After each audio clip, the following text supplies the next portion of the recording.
this month gives us another look at the wonderful world of Miles Morales in his movie debut Spider-Man: Into the Spider-Verse, a Sony animation production. Jam-packed with story and characters any true Spider-Man fan would recognize and gawk at. For the most part, the second trailer dumps the plot right into our laps with the reveal of more than just 3 spider-clad superheroes. In fact, we get introduced to 6. But there are hints all over the trailer that would lead us to speculate that secrets and Easter eggs are plenty in this movie. To start off, the trailer starts with Peter Parker narrating his life experiences and routines at straight homage to the original Spider-Man trilogy by Sam Raimi, starring Tobey Maguire back 2002 to 2007. It's evoked as the background for this world-weary version of Spider-Man's career with the beloved runaway train sequence and an alternate take on the cafe kidnapping scene from Spider-Man 2, and the infamous upside-down kiss between Peter and MJ in the first film.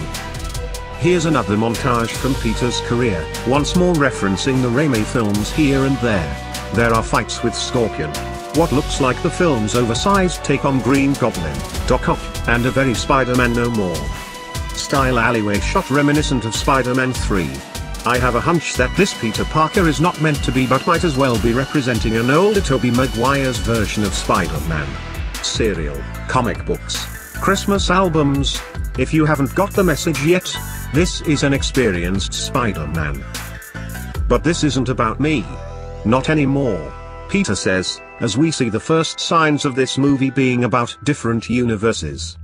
He swings by a street filled with signs for familiar products, only for it to glitch and turn into similar but not quite versions, as we are introduced to the world of Miles Morales, Shameik Moore, the Ultimate Spider-Man, from the Ultimate Marvel Universe.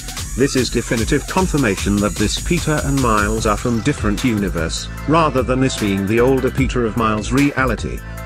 My name is Miles Morales, the one and only Spider-Man, he then tells us, as we cut from shots of him running around the bustle of New York to swinging around in his very own spider suit. Maybe the line's taken out of context, but the Spider-Man of his universe dying? At least that's what I thought, Miles adds, as we cut to the scene of a giant particle collider explosion. A particle collider being tested by none other than the kingpin of crime, Wilson Fisk, Liev Schreiber. We get to see Peter pulled through the multiverse into Miles' reality, and the Spider-Men meet for the first time. Peter, at the least, is aware of the possibilities of parallel realities, as he goes on to explain to Miles through the most scientific of mediums, fries. Miles has his powers here, but hasn't really gotten a costume yet, as we see him suit up in what is basically a Halloween costume approximation of Peter's red and blue suit to hone his abilities. Take note of Peter wearing sweatpants. The training appears to be an on-the-job task, given Miles and Peter are swinging away from someone shooting some kind of laser gun-looking weapon at them.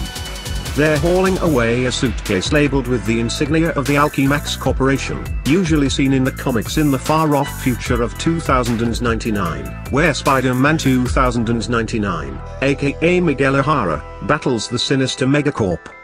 But mid-swings they're tripped up, or rather twipped up, and meet another spider hero.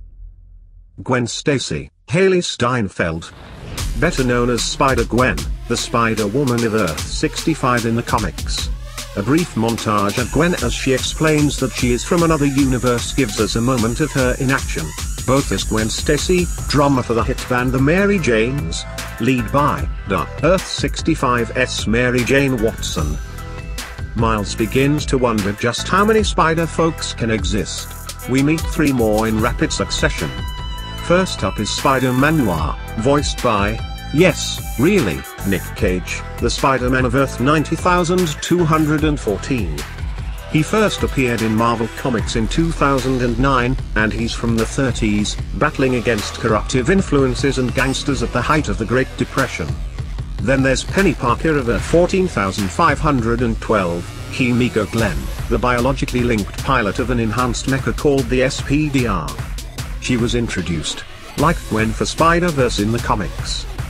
And then, there's Peter Porker, of Earth 8311, John Mulaney. Better known as the Spectacular Spider-Ham, Peter was a spider bitten by a radioactive pig.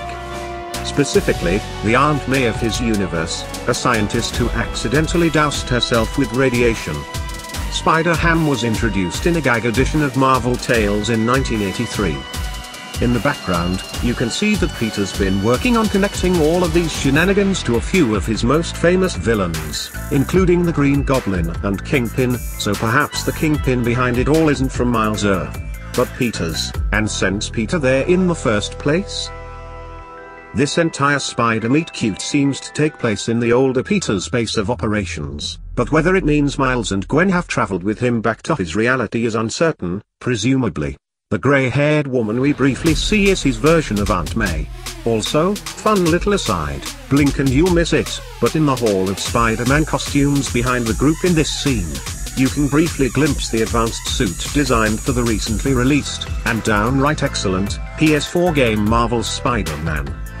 As the Spider Gang reunite, it's frankly animation wizardry that Noir, Penny, and Spider-Ham all have their own unique animation and art styles compared to Miles, Gwen, and Peter. Gwen lays out their mission, they need to get back to their universes and sort out what's going on, otherwise the entire multiverse could collapse. Brooklyn is gonna collapse, Miles gasps. My family lives in Brooklyn. And we finally get to meet a few more members of Miles' family, primarily Aaron Davis, Mahershala Ali, Miles' uncle. He becomes the criminal known as the Prowler. And we get to see the Prowler as he chases Miles, who is in his Peter Parker-style suit. Miles tussle with two familiar Spider-Man villains. Tombstone, a mobster who eventually got superhuman abilities, including 9 vulnerability to injury, and Scorpion. It seems like not all of these villains are from the same universe, just like our heroes, most are, presumably, from Peter's reality rather than Miles'.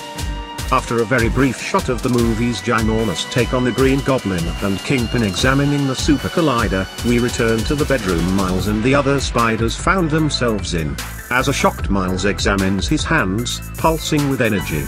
Comics fans will know this ability sets him apart from Peter and the usual Spider-Person power set. Miles has bioelectrokinesis. As we cut between high-flying action shots of Miles and Gwen, and Peter lovingly examining a photo of Mary Jane. It's no great power, great responsibility, but Peter calms the panicky Miles with a lovely message, as we see Miles continue to swing through Brooklyn, now in his own costume. In a world of Spider-Men, women, and hams, what makes each of them unique and different is what really makes them heroes. We then get a beautiful little nod back to Miles and his dad's joke from earlier in the trailer. Lowers his voice and tells Jefferson that he loves him. Not much to the confusion of Officer Davis. The team tries to hide in the bedroom we saw earlier, which, if this is them back in Miles' reality, seems like it could be the bedroom of Into the Spider-Verse's version of Gank Lee. Gank is Miles' best friend and closest confidant about his spider secret. Fun little note, maybe Gank is reading a comic titled Imagine That. There was more than one Spider-Man, including a few alternate Spider-People that seem like they're references to the 6-armed Spider-Man of Earth 92,100 and someone who looks a lot like Ultimate Jessica Drew, the Spider-Woman of Miles' reality in the comics. The final shot of the trailer mirrors the opening, this time with Miles in Peter's place, placing his mark, literally, in the form of tag name sticker, on a similar but slightly more panther-looking gargoyle as Peter did, overlooking his own version of New York. This latest look at Spider-Man Into the Spider-Verse is delightfully jam-packed with some hilariously deep cuts to Spider-Man lore, as you can see from all the amazing Easter eggs we've just pointed out. We've got a much better picture now of what to expect when Into the Spider-Verse swings into theaters on December 14th. Thank you for watching.